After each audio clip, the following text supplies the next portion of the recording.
Menghadapi PSMS Medan di kandangnya sendiri pada Kamis 1 Agustus, pemain Sriwijaya FC memiliki motivasi tinggi.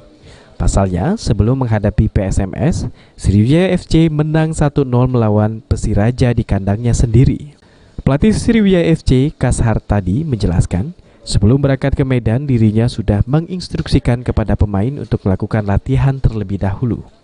Latihan dilakukan hanya untuk recovery fisik pemain agar tidak terlalu lelah setelah 1 hari bermain melawan Persiraja.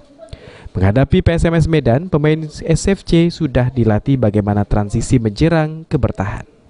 Diharapkan para pemain belakangan SFC dapat lebih fokus dan tidak terpengaruh emosi yang dapat merugikan tim dengan adanya kartu merah. Pada Rabu sore, pihaknya sudah melakukan uji coba lapangan untuk adaptasi dengan tipikal lapangan Stadion Teladan Medan. Untuk kondisi pemain usai menang lawan Persiraja, sejauh ini moralnya sudah mulai naik dan harus dipertahankan untuk tidak turun lagi.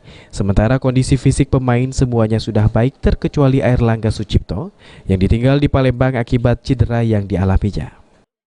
Untuk melawan PSMS, ya kita harus kerja keras yang dilawan tim besar ini, tim kuat juga, apalagi main di Medan.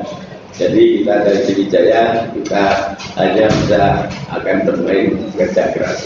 Pasti kedua tim pasti menginginkan berebut di posisi itu pasti. Ya, kita Sriwijaya hanya berusaha saja kita mencuri poin di laga.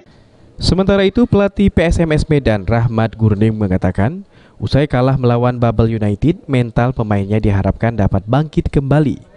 Ia mengakui menghadapi Sriwijaya FC yang memiliki pemain bintang, anak asuhnya harus tampil maksimal. Kita tahu ya, Sriwijaya FC ini masih kabur bintang juga, rupanya. Jadi kita nggak boleh gegabah. Kita dari awal harus lihat situasi dulu. Kita 15 menit pertama kita pulang menyerang sesuai dengan latihan.